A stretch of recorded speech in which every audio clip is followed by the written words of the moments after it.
Hello YouTube, my name is Marie, and today we're going to talk about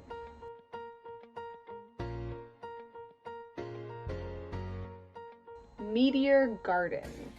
So this review is going to be more discussion-y because I feel like a lot of people already know this story as it's been adapted so many times. I don't know why we keep remaking this, because as far as I can tell, these first 6 episodes, and I'm doing the first 6 episodes because that's what's available on Netflix right now. So these first 6 episodes seem to be a direct copy of like the Korean version, which is Boys Over Flowers, and also the Japanese version. Like the story points are beat for beat. So if you're going to remake a story exactly the same, why? What's the point? If you don't know, by some miracle that you're interested in K-dramas or foreign TV, and you, especially Asian TV, and you have not heard of this story before, it is about your ordinary girl who goes to a very prestigious school. In this version, she's going to a university, and I actually like that age bump. I like them being older. Anyway, she's going to this university, and there she gets tangled up with the F4. 4 boys, men, I guess. They act like boys. Anyways, these 4 guys are the most popular, their families are very wealthy, and you know, they're great at sports, they're good looking, blah blah blah blah. Heard it 100 times. Romance and friendship eventually develop. So with the other versions of this story, I never make it past, I don't know, episode 5. Never do. I've tried watching Boys Over the Flowers, the Korean version. Wasn't my cup of tea. I think it was just a little dated, actually. I think that was my problem. And then I tried to watch the Japanese version. Don't remember the name. In that show, I could really tell how much I just disliked the characters. So I stopped there as well. With Meteor Garden, Meteor Shower, I've decided I'm going to stick it out. I'm gonna watch the full series. I'm gonna watch all the episodes because I must be missing something. I don't understand why people like this. I don't understand why it keeps getting remade. I don't understand what the appeal is at all.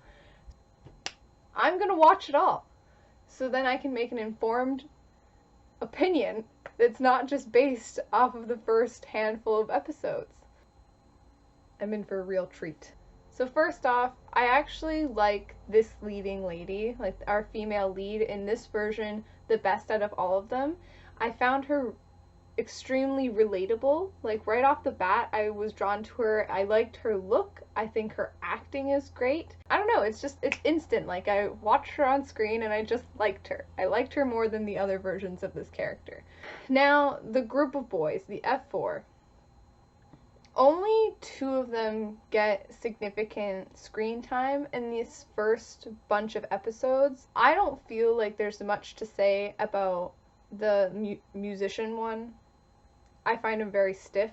And again, his storyline, I've already watched 2 other times, like with the girl that he likes and whatever, and it's so beat for beat. It's so repetitive at this point. Like I don't understand why the writers aren't putting their own spin on these characters. I guess people would get upset by that.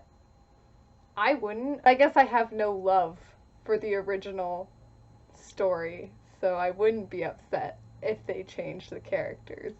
The male lead within these 5 episodes, he's like the leader of the F4. His character, I actually find very interesting, is very immature.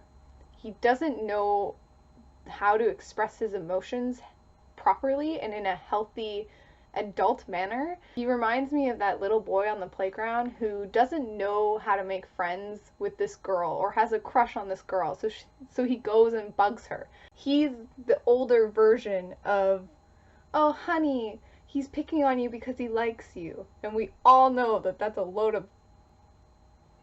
But the reason why I like him on his own, has his own entity, is because he does have problems, and because the problems feel very genuine and they're consistent. You know, he's not only aggressive, the female lead, he also violently acts out to other people as well. So he's a consistent character, and I think he's got like a turbulent home life. Like there's some drama with his mother and things like that. So I kind of understand him. Him as a character is interesting. His relationship with the female lead is incredibly problematic. It's awful. It's now where the show starts to lose me is when they're putting these two characters, our female lead and our male lead, in a romantic atmosphere while the male lead is being abusive. I believe it's in the first or second episode where he actually hits her with food. And as soon as that happened, and I don't remember in the Korean version in Boys Over Flowers if he was actually, like, this character was as physically violent, but it's been a really long time since I've watched those first 5 episodes, because in this version, when that character hits her with food because she was verbally telling him off, as soon as that happened, I basically checked out. I was like, okay, I can't root for him. I can't root for their relationship. I mean, I can root for him, and I hope he develops and, you know, gets a hold of his anger, and individually I can root for him, but I can't root for them in a relationship. And then strike 2 is when he sexually assaults her on the rooftop. So there's 2 ways that a show like this can go. It can explore an abusive relationship, which I think would be very interesting. Issues and, like, okay, well, why does a victim essentially stay with her partner when he's being abusive? Or, you know, why does someone take it out on their loved ones? Because when someone is like this character, it doesn't just go away. So a violent person or an angry person, you can't cure them with love. Like, that's not how it works. Usually, statistically, a violent, aggressive person is at their peak of being violent and aggressive towards their loved ones, towards their people that are closest to them, towards their parents, towards their partner. I think what this show is going to do is have him be aggressive and have him sexually assault her and physically assault her, and then once they're in a relationship, she cures him. And I really, really hope that that is not the case, because that is sending such an unhealthy message. That is sending the message like, oh, if your person that you care about is aggressive towards you, you're just not working hard enough. Like,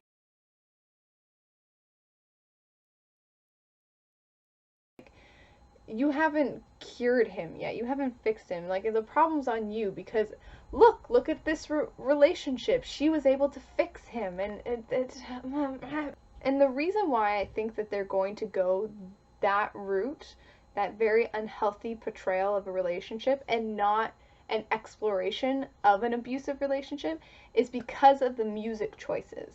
So if you watch that scene, he puts her up against the wall and punches the wall beside her and then forcibly kisses her while she's crying, while she is in hysterics because she can't handle his aggression. If you watch that scene and listen to the music is as if it's being played for an incredibly romantic scene. So right there, you can tell that the showrunners, like the director, is intending this scene to be romantic, is intending that sexual assault to be fantasized.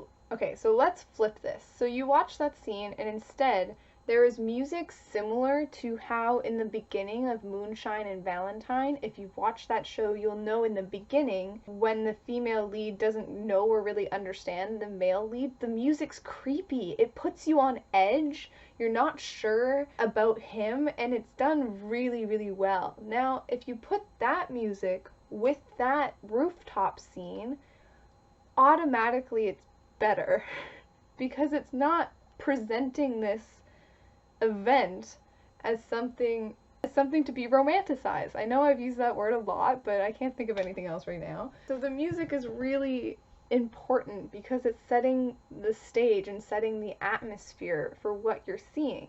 So I have mixed feelings. I'm excited to finally finish something that has such a fan base and then to finally understand, or to really not understand, because of right now, I really don't understand. Another issue that I have, that I had with all the other versions as well, is I feel like she becomes wrapped up in with that group of boys, like the F4, so quickly.